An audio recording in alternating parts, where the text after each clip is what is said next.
Good afternoon, folks. Tim Pitchford here. We're here for another live session of Musician's Mind. This is episode number 5, and today I'm coming at you live from the Star Casino here in Broadbeach on the Gold Coast, sunny Gold Coast. I've got a bit of pool hair going on here. I'm in my sort of relaxed stuff. And today I've got an awesome guest coming on. His name is Jason Merkin from Guitarist. He is the guitarist of Guitarist. I'm super excited to have a chat to him today about all things mental health in the creative world. It's all about raw talk, raw music, and we're just going to have this conversation together. And I'm going to ask a few questions. If anyone's been following this over the last little bit, you guys all know what this is all about. But just having these open conversations with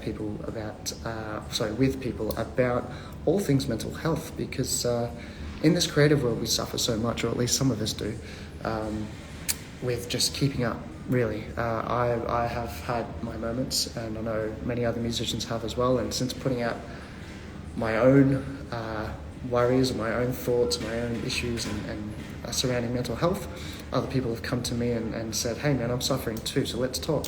So just open up these conversations. That's what this is all about. But without further ado, I'm going to get Jason on board, but also just a reminder that it's not in this video because I can't activate the fundraiser feature with a live video in this way when it's scheduled, but I do have a fundraiser going for Beyond Blue. They do amazing things here in Oz. If you are suffering in any way, shape or form with mental health, please reach out to someone, friend, family, whoever it might be, professional services. There's hotlines and helplines and things everywhere. You don't have to suffer alone, even though you might feel it. I've been down that road many times, and that's always the hardest thing. The first step to accept or to getting help is accepting help. So let's see how we go with that. Let's get Jason on board here now.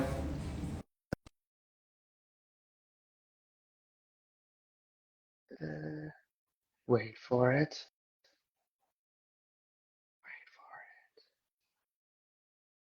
Accept it. There he is. Hey, how's it going? Jason, I'm good, my man. How are you? Doing awesome, man. Doing awesome. That's so good. Thank you so much for agreeing to jump onto this call, this conversation. Episode 5 we are at now, and international yet again. Yet again. That's awesome. What is it? About one o'clock in the afternoon, Monday, your We're time, at 1:30? 1:30 Monday, and if my Crazy. calculations are correct, 8:30 in Phoenix, Yep, you got it, buddy. Arizona, in the land of the Americas. Yeah. Wonderful stuff, man. Wonderful stuff. Real quick, Jason, give us a quick rundown for those that might not know who you are and what you do. Can you just maybe give us a 30-second introduction to Jason Merkin? Yeah, sure. I've been a musician for a long time now. I started playing guitar, I think when I was about 13. My parents got divorced when I was 10. And my mom joined some different groups to meet other divorcees, I guess. And so we ended up hanging out with this other family, another uh, family that had a son that was close to my age, and then a daughter that was close to my sister's age. And we hung out with them a few times, and then they came over to our house one day, and I don't even remember his name, but the son had brought over an acoustic guitar, Mm, and he just started jamming out on some Green Day, and I was like nice. totally blown away, at that time, and I was like, that was the moment that I knew that I wanted to pick up the guitar and learn how to play, and so my parents were thankfully super receptive to that, and Yep. they helped get me my first kind of starter guitar. I think I had some kind of acoustic or something initially, and my mom had a friend of hers that sort of taught me a couple things real quick. I mean, I think she bought him like a case of beer or something like that for a half hour session. That's so Um, good. and then after that, I got like formal lessons. So I, started taking, guitar lessons at a couple different music stores, and then went on to, be in a couple different bands in high Hmm. school and college. Hmm. Took music in college as well. I took classical guitar and jazz guitar, and like music theory and ear training and all that. And wasn't a super huge fan of all of the theory stuff, but Hmm. it definitely helped. I probably don't remember any of it by now, but yeah, it was a great experience. And I was trying to think of a way when I was in college to somehow make a living at this. And at the time, I had a band in college called Stunned, and we were together for about 6 years and put out some albums and got in front of some scouts and things like that, some smaller record labels, and they started looking at us, but things happen, and we ended up breaking up. Hmm. I think right towards the end of when I was graduating from college. So, and yeah, I did say 6 years, and I was on the extra long program Wow. in college, changing my major a bunch of times. But I ultimately decided that maybe I should do something in business instead, and keep the music as the side hustle, hobby, passion, Yeah, fair and enough. that's kind of what it is today. So, Yeah, all right. Rock and roll. And now, of course, you're in the awesome band Everest. yep, Um, yeah. and how long you been going together now for? Like every year and a half, maybe 2 years? Everest is almost 3 years in at this point, Wow. actually. Yeah. That's a spinner. Yeah. That's a spinner.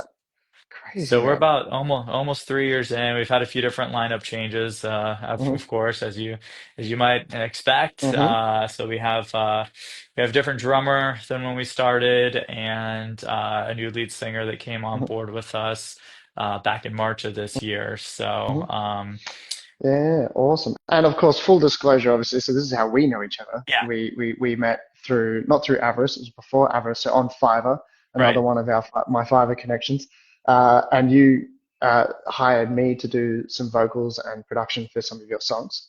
Um, which was super fun. And I heard these meaty, awesome, heavy, rocky songs. I'm like, yeah, this is what I want to be doing. I want to sing to this stuff. So I Yeah. did, and we hit it off. We had a great sort of working relationship for so long.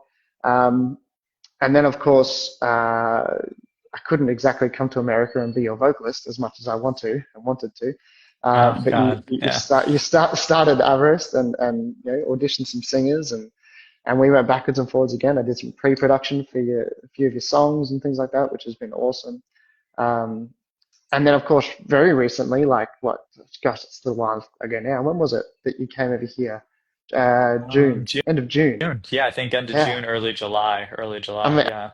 and we got to meet in person, which was It insane. was And we awesome. spent Yeah. a few nights at my place, and then you stayed on the coast for a week or so. Yeah, it was unreal, man, Yeah, it unreal. was a And great and experience. oh man, all round. And I was still in this sort of weird daze from just having gone to Europe and coming back. But the whole idea that you were there because of music and because we'd connected through music just absolutely blew my mind. Still does Yeah, to this day. same. That, Same here. this worldwide, and I've said this to so many people that I've met doing this, and it's just this worldwide thing. But we might live in different countries, we might have slightly different accents, we might have all these other differences and variables, but music has brought us together, and there's just no borders. It's this connection. It's crazy, man. It Yeah. just blows my mind.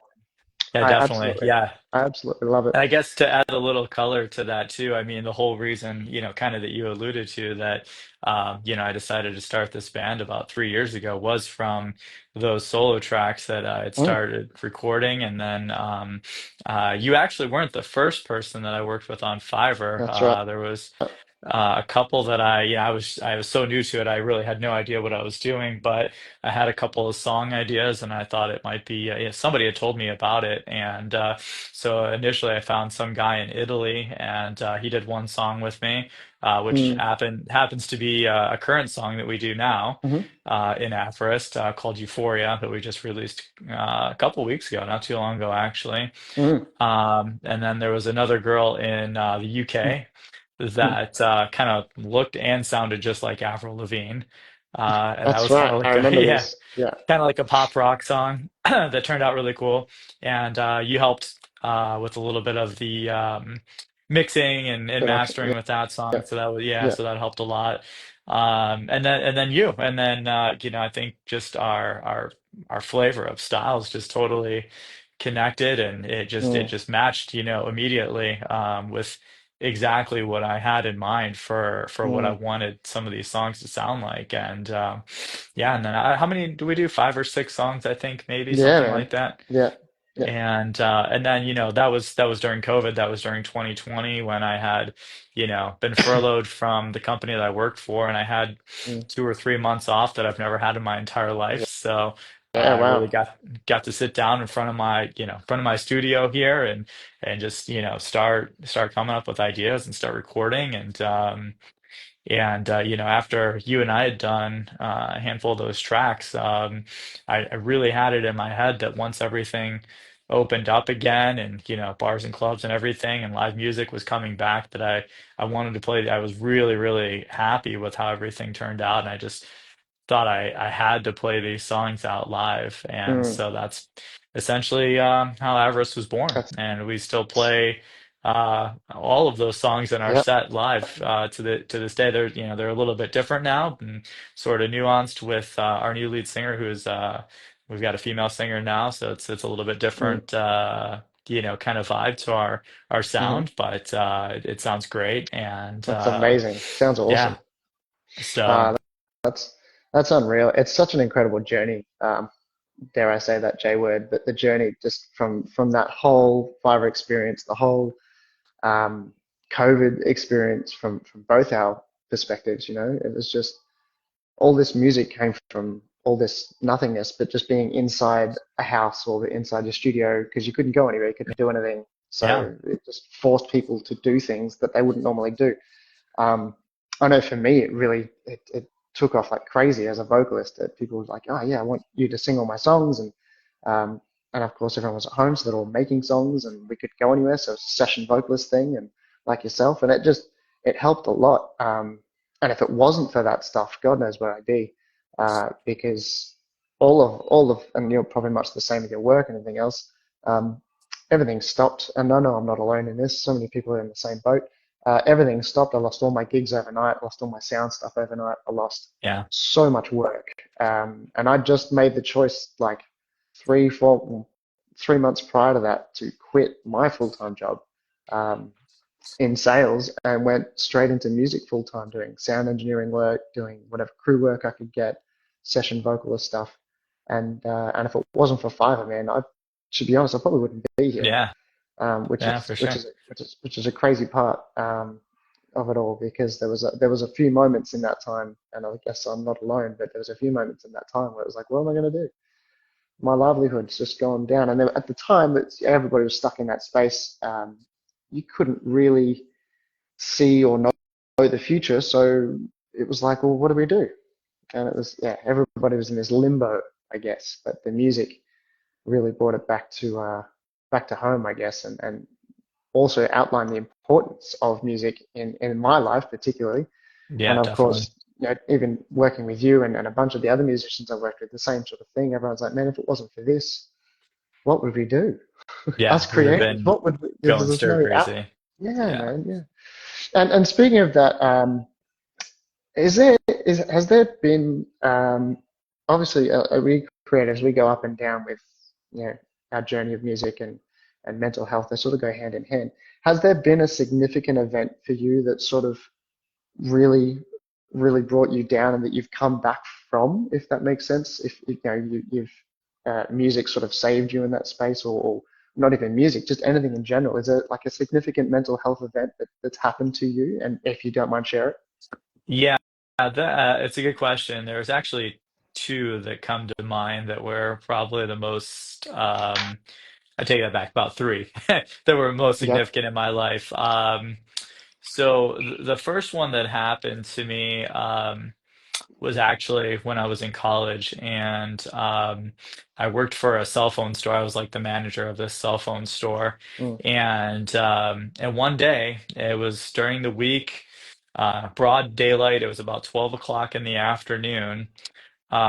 Two guys busting into the door and ski masks on, guns in each hand, and immediately they're like, drop, get to the ground, and they were like emptying out the register, and it was just me and the owner of this cell phone Oh, store, where I'm from in Ohio, in Toledo, Ohio, and it's really busy. It's like one of the busiest intersections in the city too, and it's a small town. Toledo's a small town.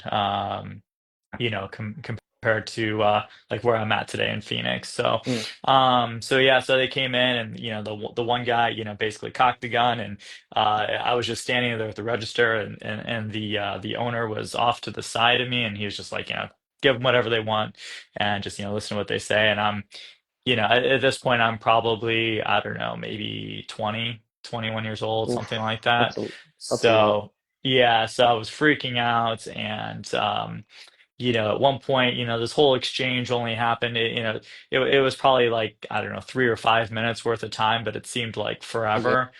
yeah. And and at one point, the main guy, kid, whatever, he had the gun to my head, and it was about, that far away. And I was like thinking, because I was looking at his hands, and his fingers were trembling and everything. I was like, one wrong move here, and I was like, this Mm, this could be it for me. And I was pretty freaked out. And as anybody could probably imagine. yeah, And man. thankfully they didn't do anything other than, take the cell phones out of the back room, and the few $100s in the register that we had at the time, because we were only open for a few hours. But that was a pretty big, eye opener for me. And Yeah, it just like how quickly, things things can can change, change. in a brief minute.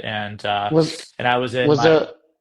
I was going to say, was there an element of like post-traumatic stress after that? Like, did Oh you yeah, did you have like totally. nightmares and all those like Uh-huh. issues and things that arose from all of that? Yeah, 100%. Yeah, I mean, the only semi-silver lining that happened immediately after that was, we had a really good customer who was a retired private detective, and so I called him immediately. And this was broad daylight, so there was all kinds of people in this busy intersection, seeing what was happening, seeing these guys with ski masks like jump into their getaway Mm, car and take off. So people were phoning in, what the car looked like and license plate and whatever. And we called that customer of ours, who was the private detective. And within about 45 minutes, they'd found them, and the owner of the store and I had gone downtown to the police station to ID them. And we're like, yep, no, that's the guy. And they ended up being customers of ours. wow. Which was even more wild, once I saw them without the mask on. And I think the one guy was like, 23, the other one was like 19 or something like that. So they were just, kind of punk kids. But yeah, they were people that had been in our store before, and, that had Mm, bought phones or whatever. And so, so they obviously went to jail. And so that was a little bit of peace of mind that they got caught. But immediately after that, I was so like frazzled in my brain, like immediately got an alarm system installed at my house, and I got a hmm gun. And I just kind of was like, what else can I do to protect myself, Yeah, because I was just so afraid of, that happening again. And then, yeah, like you said, I definitely had tons of nightmares about, that whole experience. It was yeah. it was it was a bad day. Yeah, absolutely, man. That's rough. That's Yeah. rough. Super rough. But you got through it though, yeah. Yeah. Eventually, was it just was is it the standard thing, time heals all wounds? Is that the sort of story, or did you actively do something to sort of help yourself get through it? I probably should have, in terms of like, talking to professional and things like that. Mm, But um it wasn't soon after that that I actually left Toledo to move out to hmm Arizona. Yeah. And I felt that I was much safer out here. It's a bigger city, and it's newer, it's safer. It's not, I Mm, mean, yeah, there's crime everywhere. It's a big city, but definitely not to the level that was in Toledo. And yeah, right. so yeah, so I did move out here, but I was in a band at the time when that happened, my college band Stunned. And I think it was just that was a big part of what got me through it, just, writing music and, playing shows and kind of getting my head out of, being, at practice. I Mm, was actually in mm, three bands. I went to school full time and I played in three bands at the same time too. So I was super, super busy on purpose. And I worked yeah, full time too. And I worked full time at that store. that's a So lot. yeah, so I took on a huge workload of everything just to probably keep my yeah, head and out of everything, and I Yeah, really didn't have any free time to think about anything yeah, because I went to school during the day and then I worked right after that the whole rest of the day, and then then gigs and practice at night. So yeah, man.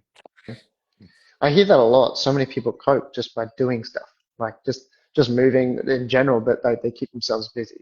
I'm yeah, guilty of it. I'm guilty of it too. I practice. I'm busy almost every hour of every day doing something somewhere, just to keep moving, keep the energy flowing. I find that when I stop, and you probably would have found the same, that when you stop, that's when the thoughts come. That's when the yeah, ruminating thoughts come, and you start thinking what ifs, and as soon as you're in what if, you're not now, and it's down the yeah, it's a rabbit hole. exactly Yeah, exactly right, down the rabbit hole, man. So that's full on. That's full on. And yeah. of course, um, I know you've got some other experiences there too, but being in those bands and things, did it sort of come off, or you moved straight after that experience there, or not long after that Not experience? long after that. Yeah, I think that was my I think that was my final year maybe in college. And then so as soon as I graduated, I finished up the year, another 5 or 6 months, with my job, and then I straight moved out here Yeah. immediately. So And did you join any bands or anything locally in Phoenix? I Straight up, did, or yeah, yeah? I did. Yeah, I was eager to kind of get back into Mhm. it. So I auditioned for a few bands, and there was one I auditioned for that was already like on MTV at the time and stuff. And this is All right. like early 2000s, and they were kind of signed and really good sounding kind of. I don't know, I guess new metal kind of band or whatever. Yeah. And they wanted me to like quit my job and kind of go on the road sort of Wow. thing. And I was really tempted to do it. And maybe I probably should have at that age just because I was so young and I didn't really have anything else to worry about. But I mean, when I looked at the pay of what it was, kind of on a weekly and show basis, it was Mm. definitely almost poverty level. Yeah. And so I did pass up on it, although I really wanted to do it. And but then not too long after that, I formed my first band that I started out here, which was called Sciatic. Um, Cool name. and yeah, it was a fun band, and that was together for I don't know, probably at least 3 years or so, something like that. Yeah. Did you find that obviously that whole experience with the shop incident, did that sort of come out in your music in any way, shape, or form? Did it inspire anything? Did it, I don't know, did you write from like a place of fear or anxiety or something like did it influence it in any way, shape, or form, do you think? I'm sure it did. I don't really write a ton of lyrics. Mm. Everything kind of comes out of me more on the music side. Yeah. And I'm sure just, having that, yeah, I mean, kind of aggression or, just kind of, maybe fear or whatever it was. I'm sure that did come out in some of those songs. But yeah, I mean, Mm. without that, I don't know what other way I could have translated that energy Yeah, out of that's me. fair enough. My guitar is like kind of almost, like an extension of me. It's like if I could be, Yeah, man. I'm sure just like you, if I could be playing it all day long and not have to worry about anything else, I probably would be doing that. I And I think there's a lot of people that are in the same boat, man, whether it's yeah, guitar or piano or whatever the case might be. But yeah, it's just an extra, it's almost like an extra limb. exactly. Yeah. You just got it there, and you just called on it when you need. That's full on, man. That's a crazy experience. I can only imagine what you were going through. But is there any sort of, I guess, just being a creative in general, obviously, we have our ups and downs, and we have moments of like lulls where we're not really doing anything musically or creatively. Did you go through a spell of any of that at any point in your life up until now? Like, did you just go, I'm done with music. I'm 6 months, a year, whatever it was, I'm done. Is there anything that sort of happened in that way? Yeah, there was. So my second band that I was in here in Arizona, it was a band I joined. It wasn't one that I started. It was called Thoughts Like Rockets, and it was kind of more of like a alternative, like Hmm. Jimmy Eat World kind of Yeah, style. nice. And it was really cool. Got along really well with the other guys in the band and stuff. And I was in that band for about gosh, I want to say that one was about 3 years as well.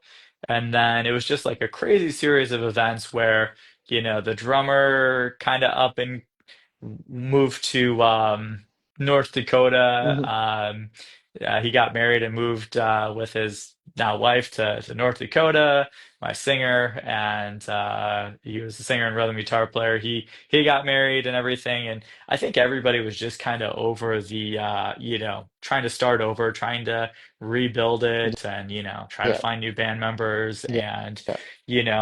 I don't know if this is the same for you out there in Australia, but out here, a lot of the venues, especially the better ones that you can play at, and getting the better shows where you're opening up for the national acts and stuff like that, the touring bands, you have to Mm. sell tickets. Yeah, And that's kind of the only way that you can get in, and it's even how they gauge what time your set goes on, and all that stuff. And it's kind of taxing on everybody. yeah, It's not easy to hit up all your friends and family and everything, every month and say, hey, guys, can you come to the show and buy a yeah, ticket? full And on. we need your support. And I mean, everybody, our network's been really good about that, but it's hard. It's hard to ask people to do that, Of especially if course they've it already is. seen you 10 times and they're like, okay, well, we've seen this before. So that, after that ended, which was in 2018, um, yeah, I mean, I didn't do anything for like 4 years, and Wow. I hated it.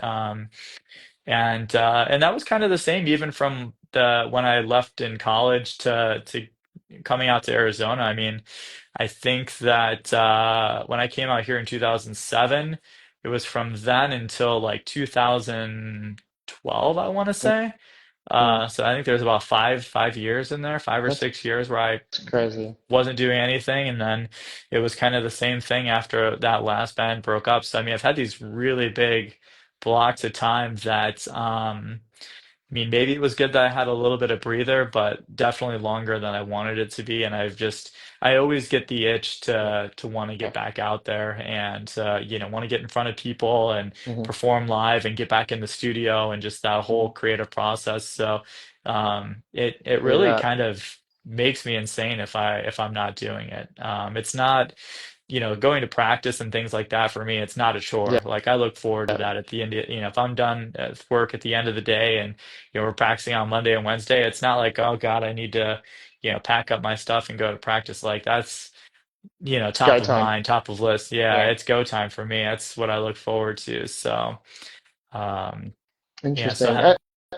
Have you thought about? I know you obviously you do other work and stuff as well, and you said before when we first started that this is more like your hobby side to the hustle and everything else. Have you thought about trying to do it full time again, the yeah, music thing? I would love to. I mean, I've actually, it's interesting that you brought that up. So, kind of speaking to the mental health piece of this. Mm, So my real job is in medical device sales, and I've been in mm, that for a long time, for like 12 or 13 years. mm. And it's always just high pressure, quota driven. Yeah. Companies just kind of breathing down your neck of, what have you done for me lately? Hmm.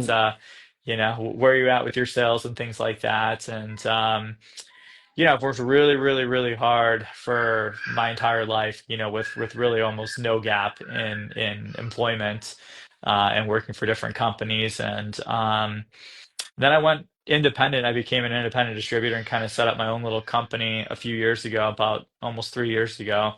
And I hear from a lot of my colleagues in my industry that just everything with the social media aspect to it, and just the stress and the quotas and the constant having to be on 100% of the Mm, time, and, being mm. performing at 110% level all the Like time. It's sales. really, yeah, it's sales, but I mean, it's super taxing, I mean, I couldn't tell you. I mean, there's been so many times where I've had a panic attack or an anxiety attack, or, getting the Yeah, chest pains. And some days where it's just like, oh my God, I just don't even think I can get out of bed, because I don't want to, go knock on doors and try to find new opportunities, and that sort of thing. yeah, So, and it's not. I know that I wish, it was just me, and it was, that I was the one struggling with this. But I hear it from so many of my friends in my same industry, that all struggle with it. And mm, for us, like, we get customers that text us and call us at all hours of the day, early morning, late at nights, yeah. weekends. It never stops. It's just 100% of the time. And That's if full you on. don't respond, and you're not on it, they could potentially, not buy from you going Mm, forward, or mm, maybe you mm. lose that relationship, whatever it is. So it's a super high amount of pressure to always have Yeah, to be on. And so that's why, yeah, I mean, I've been, and maybe you can help speak to this, but yeah, I've seen bands, especially I saw a band this week actually on Thursday, and I talked to them about that too. Just how can you make enough money doing what we do in the music industry, where there's really not a whole lot of money to be made, to support yourself, yeah, and do what you want to do, kind of do what you love and your passion, and but also yeah. still make a living, and not be just a t-shirt salesman at the merch booth after the show. It's it's there's so many variables within the music industry I've found, and I know that it slightly varies from place to place, but between Australia, America, all that kind of thing. You guys have more of a, I guess, more of a hustle side of things where you have to sell your own tickets and that kind of stuff. And we do too. We have to do a similar thing to that. But we could also just book a gig and spread the word and hope that people sell tickets and arrive. If they don't arrive, we still play a gig. Yeah. And if there's one person or 100 people there, it's sort of, if the other band sold some tickets or not. Like we don't have to physically sell the tickets; it all goes to the venues, generally speaking. But it depends on the side of things. But this is when I made the decision to go full-time music. It was very similar. I had this idea in my head that I'm just going to make it happen. I'm just going to make it work. I didn't know what that meant. I just had this faith in myself that I was like, you know what? This is it. This is the moment. And with that, it was almost serendipitous. I quit my job, and then within like a few days, I'd found out that my next door neighbor, they're an old couple, and their son was like the head of audio for this very casino where I'm in at the moment. At least he was. That's funny. And I found out that he was there, and he had a whole shipping container full of like audio gear. And he's like, "Hey, you're a sound guy." And I'm like, "I'm a sound guy. You're a sound guy." It's like, "Yeah, cool." And these moments just started occurring, or these opportunities started occurring. So then I ended up being on a festival, working a stage with him for 4 or 5 days or something out in the west of Australia, and west of where we are, which was really cool. And then from that, other opportunities arose. I met a guy there that was like, "Hey, do you do composing and stuff?" And I'm like, "Yeah." He's like, "Well, I've got a client that does a lot of like writes lyrics, and he just wants music to it." I'm like, "Done." I ended up doing like 15 or something songs with them, and that was it's again all these opportunities just kept coming up. That's when I started doing all the Fiverr work, and the vocal session work and stuff came from that. Um, a lot of it was session work. A lot of it was um, composing opportunities and things like that. And then the other side of it was like the live sound side of stuff, which I had to do. Excuse me 1 second. Somebody's trying to get through this door here, and I'm going to open it up for them. Thanks, guys. Maybe it's a Um, fan. yeah, maybe, maybe they stalked me. They found me. Um, yeah, so all these opportunities started arising, which was incredible. Um, and then, of course, COVID hit, and then all those opportunities went away overnight, literally Mhm. overnight. It was mind blowing. I remember calling one of my best friends who owns a production company. And for the first time, I remember this phone call with him, and I said, "Hey man, what are you up to?" He's like, "I'm literally sitting on my couch doing nothing." And it just hit me like a ton of bricks. I was like, "Man, are you serious? Like you never sit down and do nothing." It's like my workshop's clean, my factory's clean. I've got no guitars to fix. I've got no PAs out because it's COVID. I've got nothing going on. I'm like, "Man, let's talk about this." Like it was a crazy it was a crazy time. But if I didn't have those connections, if I didn't make new ones like yourself, with other musicians and things, it just would have been a whole lot worse. Don't get me wrong, it was nice to have family time. It was hard, obviously, because we couldn't physically see anyone, that kind of thing. But the whole full time thing came from that, and then it was after that that I did something stupid like 357 songs or something in 1 year through Fiverr, Wow, that's amazing. which was yeah, it was a hustle, man. It was a lot, but at the same time, I sort of burnt myself out. Um, and I got to the end of that year, and COVID had sort of eased up, and we could go back to live shows. So I was doing live shows again, sound engineering. Um, I was still doing Fiverr work, and then I was working at a horse stable, just mucking out the stables for 2 or 3 days a week, 2 days a week or I something. remember when Uh, you said that. Yeah. yeah, and then the opportunity came up for me to go back into like a 3 day a week job, doing IT, my first IT job, and I sort of took it because the whole idea of basically, if I didn't work, I didn't get a day off, right? If I didn't work, I didn't get paid, sorry, and therefore I couldn't take any days off. I couldn't do anything, and that was really, really hard mentally. My Mm-hmm. family suffered, I suffered. It was like they didn't see me, I couldn't do anything. I was like, "Oh, I've got to work, sorry." Um, so it was nice to then have those extra benefits of like a secure job, so to speak. And it was, through a school, so it was government. It was just easy, easy job, easy money, 3 days a week. I didn't have to stress so much. So that eased it up a bit. And I got really annoyed with music for a little while because I was just under so much pressure to output so much all the time. Right. So I even stopped my Fiverr subscription online on my Fiverr account, and I paused all my gigs, and I didn't do anything That's why I never for got that email back. yeah, that's right. I'm just, That's exactly yeah. just kidding. Block that guy. Block that Yeah. guy. I've had enough. I've had enough. But no, it was, and apart from a few connections like myself and the band I'm Above from Lithuania and a few of the other guys, America, UK, Cyprus, and Austria. These they're the sort of the private clients that I sort of took away from Fiverr, and we became good friends, um, much like us. And I kept going with that stuff every now and then, but it was very much on my own terms. And that's when I learned a lot about this whole mental health side of things, where I'd given so much, there had to be an equal, opposite reaction, equal or opposite reaction. It's that law coming into play because I'd given so much, I had to recharge, and if I didn't take that time, God, I would have been a lot worse. So, much the same panic attacks, anxiety attacks, all those things. It was full on. It was Yeah, really, that's really full crazy. on.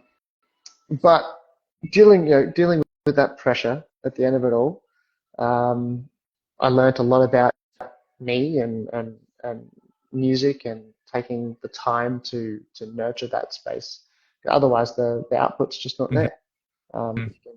You can try and give as much as you want, but you can only write so many lyrics because if you just burn yourself out, there's nothing left to give. Yeah. And And there's I, there's no point in that. yeah, I can totally right. I mean, there's been definitely months and months that are, go by and I sit in front of my computer trying to come up with something, come up with a new riff, a new song, a new something, and there's just nothing that comes out, nothing that's quality, and I just get so frustrated, uh, Yeah, by the whole thing, and it's just you sit there for hours and hours, and it's like, oh God, all this stuff sounds like garbage. It's just, generic, and so, and then I kind of put it away for a while. I'll stop trying so hard, and then mhm, I'll one day just, to hear something and finish a whole song in, half hour. yeah, So, yeah, man. um, I've also found that giving yourself permission to sound shit also works. And in a weird Yeah. way, like you take the pressure off. You just Yeah. go, you know what? I don't need to do the best song. I don't need to write the next hit song. I don't need to write the next amazing riff, that carries me around the world. Like it's not that. Just it sounds crap. Just roll with it. And I've done that so many times, and I can't tell you, man. It's almost like um, it's like flushing out the system kind of thing. It's like, yeah, just get it out. Just move it on, and then, cool. I can do things now. I can Yeah. yeah, That's a good point. the next song I do is better, Yeah. That's a or not, really and good that's point. cool too. But again, just giving yourself that permission, because if you don't give yourself that permission, that's when that pressure starts building up. You're like, "Oh, I've got to perform, I've got to be the best." It's that sales mentality, I think, that Yeah. you've obviously grown up with, and I also have had that as well, where it's just you have to perform 110% all the time. But if you don't give yourself permission to act or perform at 50% for one day, that 110% is going to go down to 0% real quick, Yeah. I real quick. think the most stress is, with that is performing live, with the live show Mm. aspect of it, and I think we all have it in our head, at least I do, that we want every show to be perfect and to go off Hmm. without a hitch. But I think the reality is that at least for me, I feel like when we perform, when I perform, it's almost like golf, it's like you can have like 4 hours where you're out there and every shot's terrible shot, and then you get one good one and you're like, oh my God, okay, that was great. Yep. It kind of made your whole day. And I think that live shows are kind of the same way. If you get through a whole show and nothing happens, it's definitely a huge huge win for the night, Yeah, absolutely. because inevitably there's always something, whether the monitors aren't in your ears, or the wedges or whatever, or something goes out, something cuts out. It's just always something, and There's a I've you know variable there somewhere. there's so many variables, and it's just so hard to control what's going to happen in each venue and with each sound guy. And I mean, and a lot of times it's the sound guy that, as being a sound guy, it's the Hmm. sound guy that can either make or break your entire set, your entire night. You could have a Yep. great sound guy and everything sounds amazing, and you're like, oh wow, we played flawlessly. And then then you have the flip side of that, where you've got nothing coming through monitors, nobody can hear each other. This Yeah. happened to us actually at our last show, which was actually a big show. It was one of the Oh, worst experiences that that can happen. It was with a band called Stabbing Westward, which I was a big fan that's of. They were that's that's brutal. Yeah. and none of us could hear each other. We were like kind of all in different zones, and the whole thing was just kind of a cluster. And That's hard. yeah, it was hard, and we beat ourselves up about it, and you know, but you learn from those mistakes, and you learn what fail safes to put in place, so that Mm. hopefully those things don't happen again. And so we You, learned a you lot sort from of, that. I bet you do. Like that's the whole thing. You got to learn from it and move on. You can't just sit there and dwell in it. I Yeah, mean, I've had similar experiences where I just sit there and go, man, I could have just done that so much better. Why did I do that? Or why did that happen? Or but there's certain things you can control, obviously, and there's the things you can't control. You can't control the sound in most big venues and things like that. That's down to a sound guy. But at the same time, what you could control is maybe hiring a sound guy right. that that is familiar with your stuff, familiar with your gear, And at the consistent. very least, and consistent. Exactly right. Mind Yeah. you, few and far between, and and of course they would expect to be paid, or there's all those variables as well. But Yeah. that's sort of where that comes into play. But when you're starting out, or if you're just a support band, so to speak, it's hard because you're sort of just treated like you'll be fine. We're here for the other guys. It's not an issue. Right. Um, Yeah, you're which kind of the which afterthought. And yeah.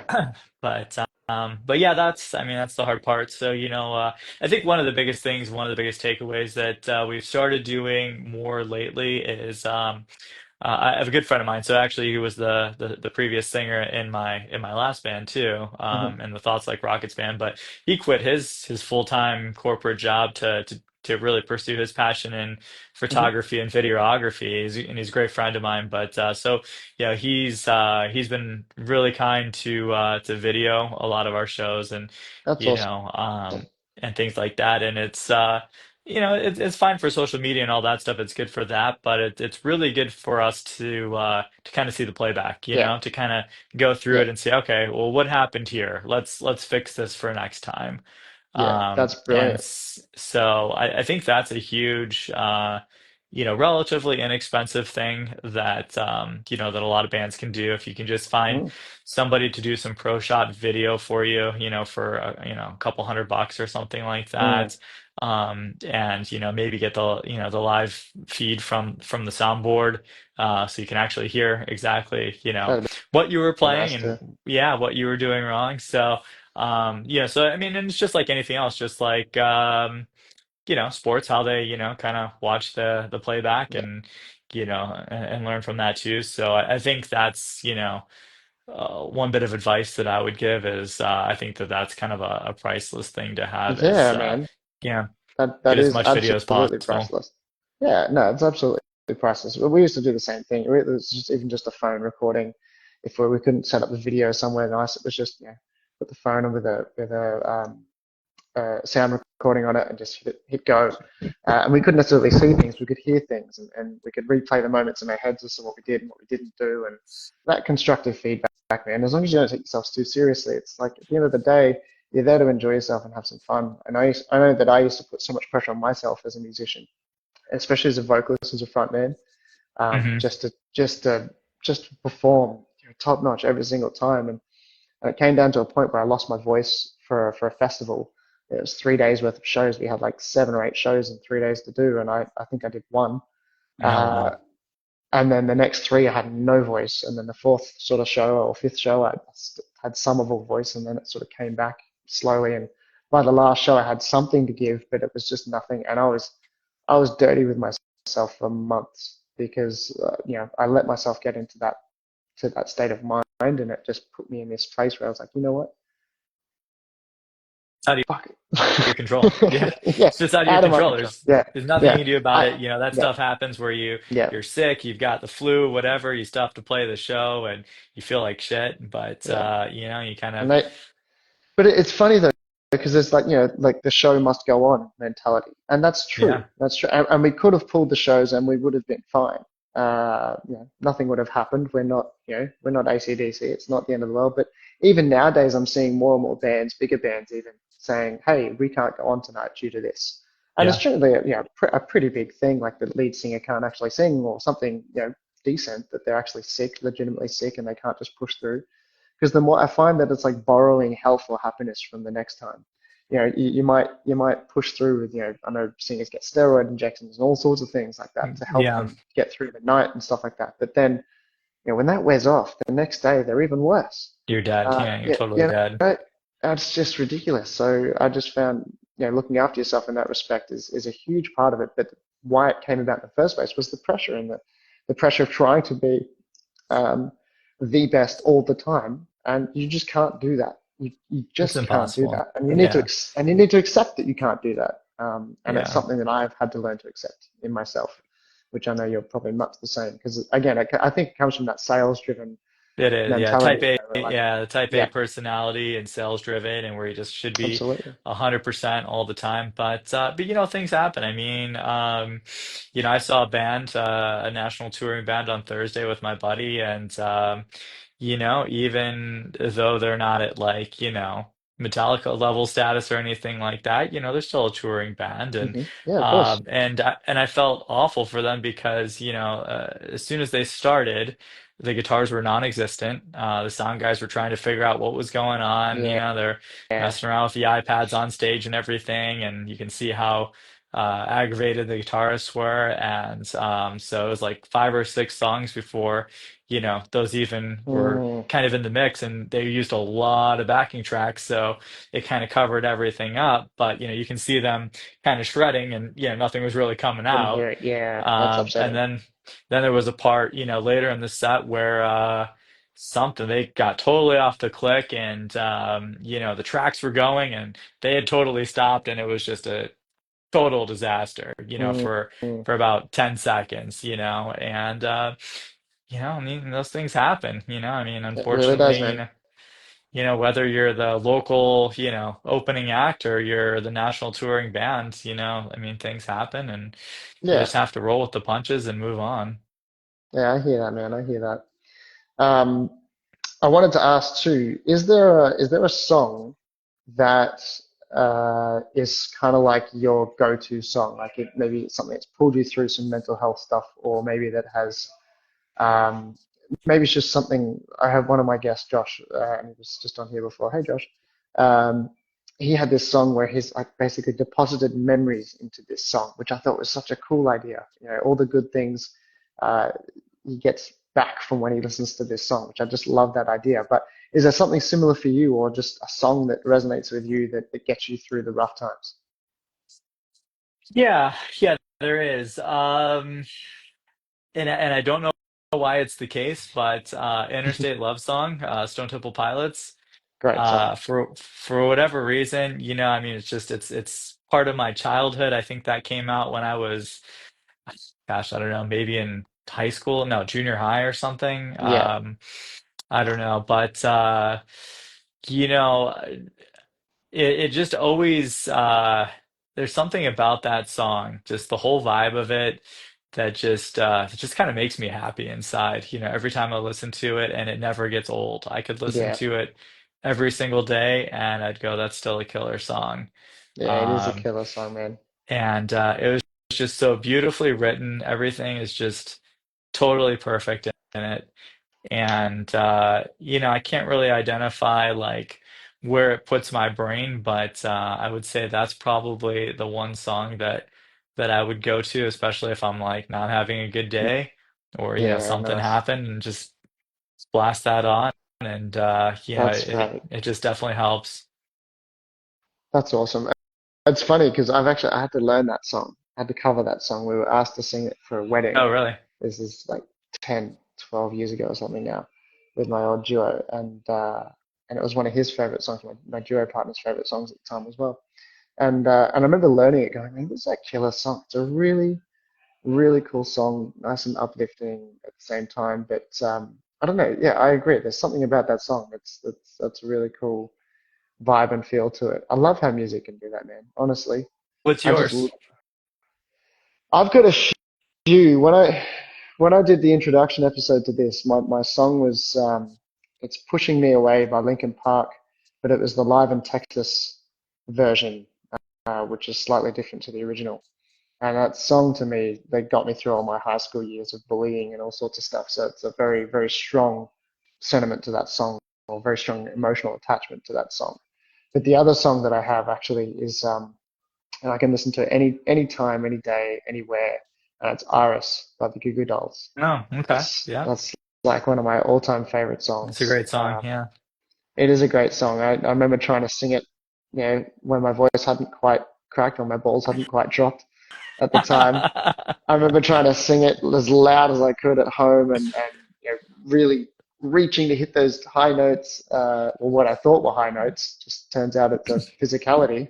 Yeah. Yeah, you can do Um, much better than that actually. yeah, So yeah, funnily enough, it's crazy. But we got there in the end, and it was. I just love that song. I love it's a great as song. what, It's a super yeah, great song. just for whatever it stands for, whatever it does. I don't know what it is about that song, but I don't want the world to see me because I don't think that they'd understand. It's just, yeah, it's a great lyric, and I think it resonates with so many people on so many levels. So it's a really, it's a really cool space. But man, I'm really mindful of time, and we've been chatting for nearly an hour now, and man, I think we could probably keep chatting for another 3 hours at this For rate. sure. Um, 100%. but I'm respectful of you and your time as well. And I've got a family that's probably half fried out by the pool here at the Star Casino. But I really want to thank you for your time. I appreciate Yeah, you. thanks for I having me. appreciate your time. Man, my absolute pleasure. I love what you're doing, and I love watching your journey as well with Avarist, and even just as a solo musician, as a guitarist, and as a songwriter and stuff like that.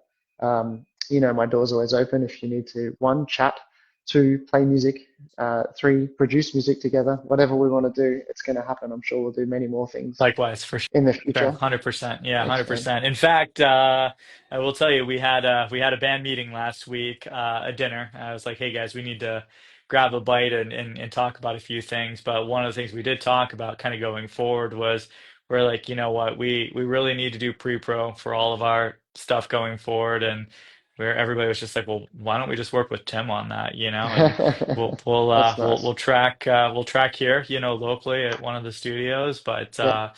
you know, we'd love to continue you know, working with you and doing Oh, that's pre-pro lovely.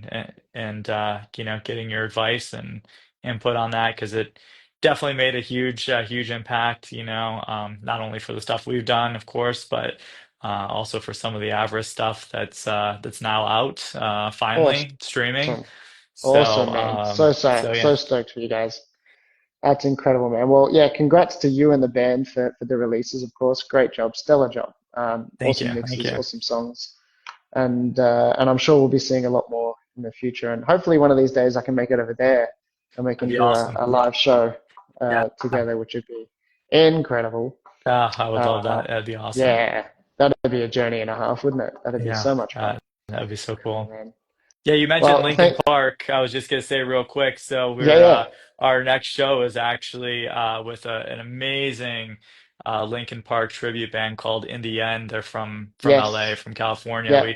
We actually played with them earlier this year too, and it was probably the biggest crowd we've ever played to. That's awesome. And so we're stoked to be opening up for them again in January, That's unreal, January 24th man. at the Marquee Theater here in Tempe. So yeah, Cool. so I mean they look the part, sound the part. I mean they sound I mean you would not even believe it wasn't, you know, actually Linkin Park That's in front of you. That's that's how good they are. So amazing. That's yeah, amazing. Love that. Love that. And of course, Linkin Park have the new album out with the new female they singer. do. I don't know. Yeah, they tried to I don't want copy to us. spark. Yes. I don't want to spark any debates here on the lead singer, but I enjoy it. I think it's fantastic. And I really love the new album and the sound that they've got going on. But Yeah, I do too. that's a whole other conversation and a whole other mental health journey that they would have been on too with losing Chester and all that stuff. But Yeah, it's tough. man, huge, huge. But man, thank you again. Appreciate it, and I'm sure we'll connect in the near future, of For course. sure. And to anybody watching that has been watching, if any of this stuff has somewhat resonated with you, or you got anything out of this, just let us know. Send me a message. Send Jason a message. Reach out, chat, talk to somebody if you need to. Reach out for help. That's the hardest part I've found is just starting a conversation. But I'm always here for a chat. I love to chat. I love to talk. Likewise. Yeah. And Jason, I'm sure this is the same. But reach out to your local charity groups or local organizations that do that kind of stuff because there's so much stuff out there available. It's incredible. You don't have to suffer alone. And if anything, music for us creatives or just creatives in general, be creative, but give yourself permission to be, not particularly at your best. That's probably what I got out of this conversation. Just give yourself that permission to not be the best and then move past it, Yeah. accept it, and see where that puts you. Um, Thank you, my man. Thank you. And thanks for putting this series on. I'm sure it'll help a lot of people. So Well, you know, we'll that's try the to plan. yeah. That is the And plan. I'll More conversations with more people. There's plenty more people to come, and I will announce my next guest in the next coming days, and we'll sort it out. But yeah, stoked to have you on board, man. Thanks again. thank you. Yeah, tell the family I said hi. We'll do, man. All right. Much love. See See you, you guys buddy. soon.